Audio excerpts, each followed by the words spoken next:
Students, आज हम देखते हैं next illustration. The figure relating to a company for 2 years are given below. यहाँ एक कंपनी से संबंधित 2 वर्षों की फिगर दे रखी हैं, 2004 2005 एंड 2005 2006, मतलब 2004 से 2005 तक और 2005 से 2006 तक। तो यहाँ क्वेश्चन में नेट सेल्स है दोनों साल की, फिक्स असेट्स है, स्टॉक है, डेप्टर एंड बीआर है, कैश बैलेंस है। इसके अलावा लायबिलिटी साइड में share capital, reserve and surplus, debenture हैं, क्रेडिटर एंड बीपी हैं। और इसमें कैलकुलेशन क्या क्या करना है, debtor turnover ratio, turnover for 2 years, मतलब 2 वर्षों का देनदार आवर्त निकालना है। करंट रेशो फॉर 2 years, 2 वर्षों का चालू अनुपात निकालना है। क्विक रेशो फॉर 2 years, 2 वर्षों का तरलता अनुपात। Average collection period assuming all sales as credit sales, यहाँ पे हमें सभी सेल्स को, जो बिक्री है, सबको उधार मानते हुए औसत वसूली अवधि निकालनी है। If desirable current ratio is 3:1, what should be the amount of current liabilities at the end of 2005-2006। ये अगर यहाँ पर चालू अनुपात हम 3:1 माने तो 2005 और 2006 के अंत में चालू दायित्व के अमाउंट क्या होगा। तो पहले हम कैलकुलेट करना सीखेंगे डेप्टर टर्नओवर फॉर 2 years। तो इसके लिए हम फॉर्मूला लिखते हैं। नंबर 1, डेप्टर टर्नओवर,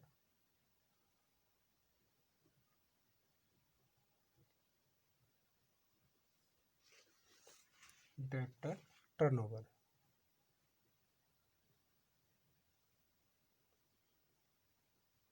देखिए, डेप्टर टर्नओवर के लिए फॉर्मूला लगाते हैं, sales upon debtor plus B R means bill receivable. तो यहाँ पे एक तरफ हम निकालेंगे 2004 2005 के लिए, और यहाँ निकालते हैं 2005 से 2006 के लिए। तो देखिए क्वेश्चन में देखते हैं, 2004-05 के लिए सेल्स का अमाउंट 1,50,000, 2005-06 के लिए सेल्स का अमाउंट 1,80,000।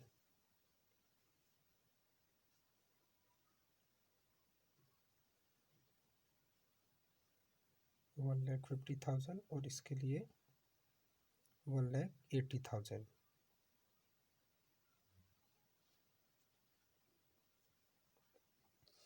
देखिए 2004-05 के लिए डेप्टर प्लस बी आर 60,000, 5-6 के लिए डेप्टर प्लस बी आर 40,000।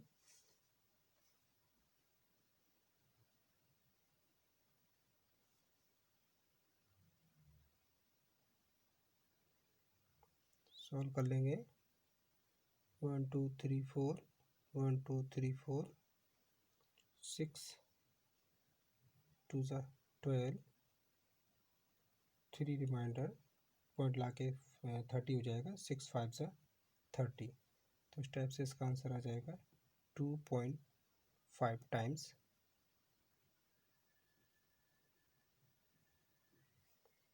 1 2 3 4, 1 2 3 4, 4 4 जा 16, 2 रिमाइंडर बचेगा, 0 ला के 20, 4 5 जा 20। तो इस टाइप से इसका आ जाएगा 4.5 टाइम्स।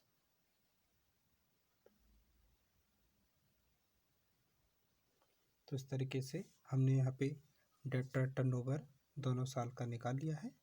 अब दूसरा क्वेश्चन में डिमांड था करंट रेशो फॉर 2 years। तो निकालते हैं current ratio.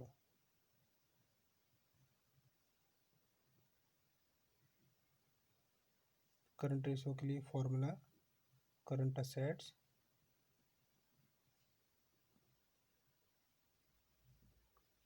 Upon current liabilities.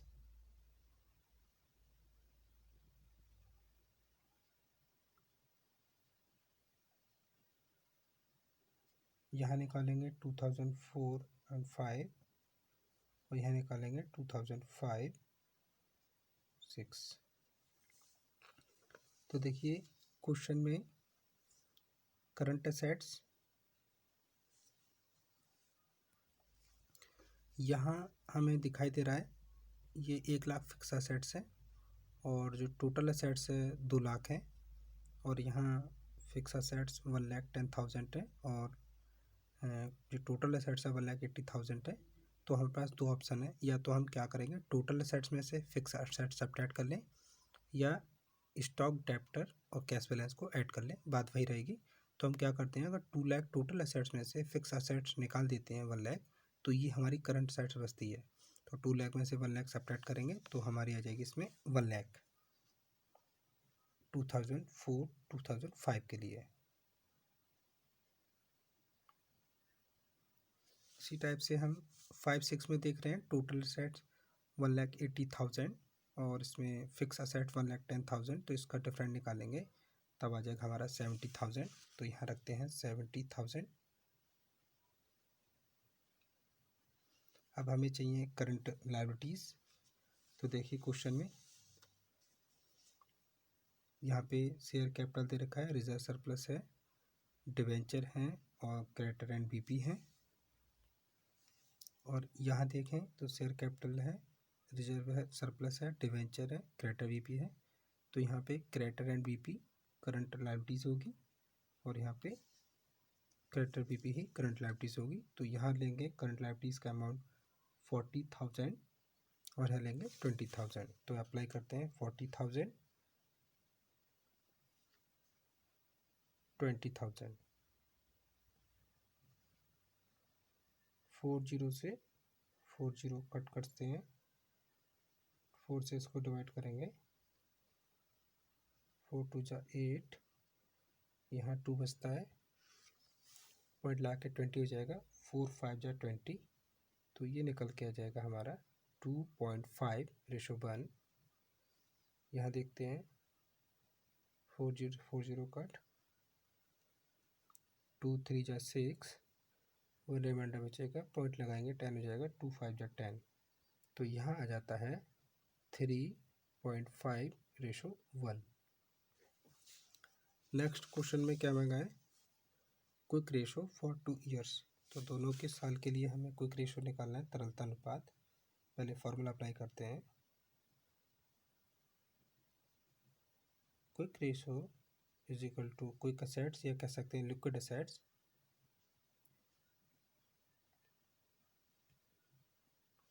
Upon current liabilities.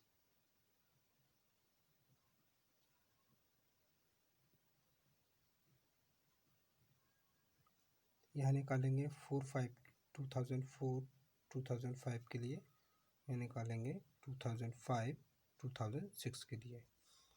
तो देखिए करंट लायबिलिटीज वही रहेगी जो अभी हमने ऊपर क्वेश्चन में रखी थी। इसके लिए 40,000 और इसके लिए 20,000।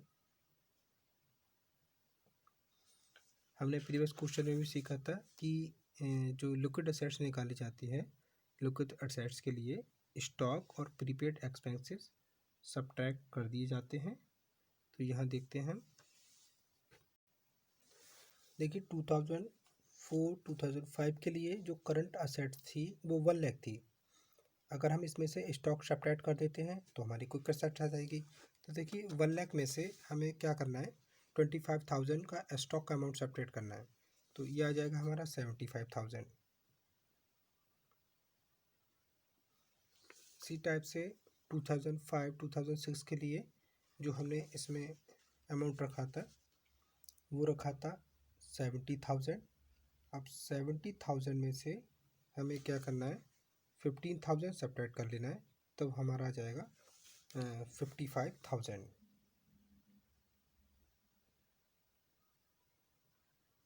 सॉल्व कर लेंगे, 000 से 000 कट, 5 8 जा 40, 5 5 672 कैरी 5 5 25, इसको और सॉल्व कर लेंगे।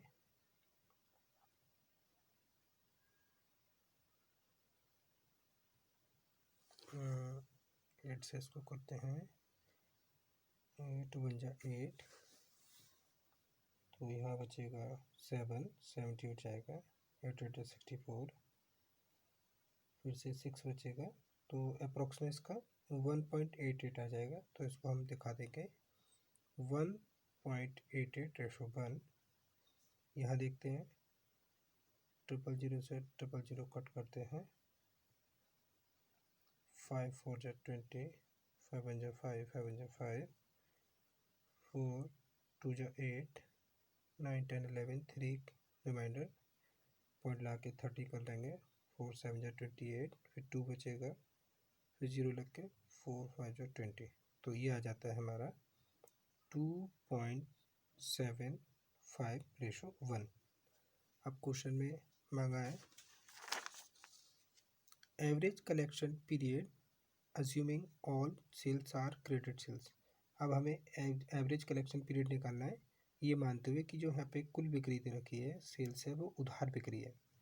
तो पहले इसका फॉर्मूला अप्लाई करते हैं एवरेज कलेक्शन पीरियड का। फोर्थ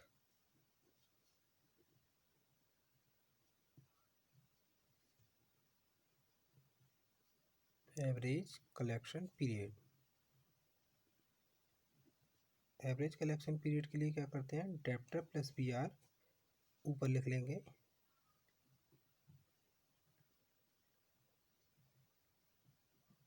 अपॉन क्रेडिट सेल्स, क्योंकि हम यहाँ पे जो अब टोटल सेल्स को क्रेडिट सेल मानना है, उधार बिक्री मानना है, और मल्टीप्लाई कर देंगे 365 के लिए। यहाँ निकलेगी 2004 2005 के लिए, और यहाँ निकालेंगे 2005 से 2006 के लिए। तो देखिए क्वेश्चन में डेप्टर का अमाउंट यहाँ पे दे रखा है 60,000, और जो क्रेडिट सेल्स होगी वो हमें यहाँ पे लेनी होगी 1,50,000, क्योंकि नेट सेल्स को क्रेडिट सेल्स मानना है। इसी टाइप से 2005 2006 के लिए जो डेप्टर बी आर होंगे 40,000, सेल्स हो जाएगी क्रेडिट सेल्स 1,80,000। लिखते हैं इसको,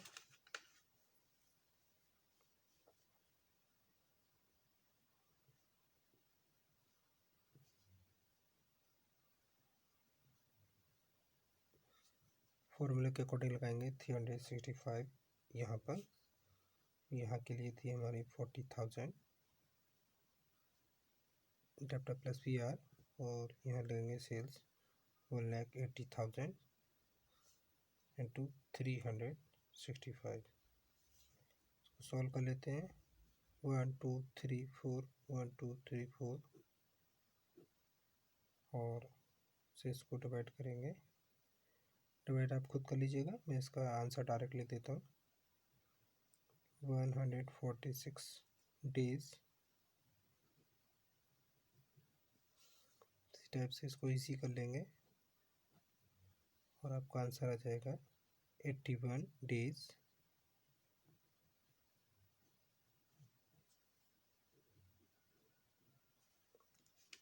आगे कहा था इन्होंने, if desirable current ratio is 3:1, what should be the amount of current liabilities at the end of 2005-2006।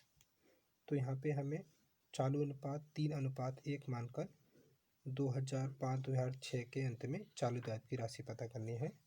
तो देखिए करंट रेशो का फॉर्मूला होता है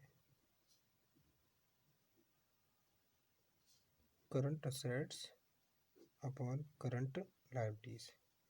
तो देखिए क्वेश्चन में करंट रेशो गविनता हमें 3:1 is equal to current assets इन्होंने इसमें मांगा है करंट लायबिलिटीज, तो करंट लायबिलिटीज हमें निकालना है। करंट असेट्स हमने निकाली थी क्वेश्चन में 70,000, तो यहाँ रखेंगे 70,000 ऐसी कंडीशन में क्या करते हैं, क्रॉस इनटू कर लेते हैं। तो ये हो जाएगा current liabilities is equal to 70,000 upon 3 से इसको डिवाइड करेंगे। 3 2 जा 6, 1 10 हो जाएगा, 3 3 जा 9, फिर से 10, 3 3 जा 9, फिर से 10, 3 3 जा 9, फिर से 10। तो इसको पॉइंट वगैरह निकाल के इतना शो कर देंगे। तो हम कह सकते हैं इस तरीके से हम करंट लाइबिलिटीज निकाल पाएंगे 23,333। तो आज की वीडियो के लिए इतना ही। Thank you very much students.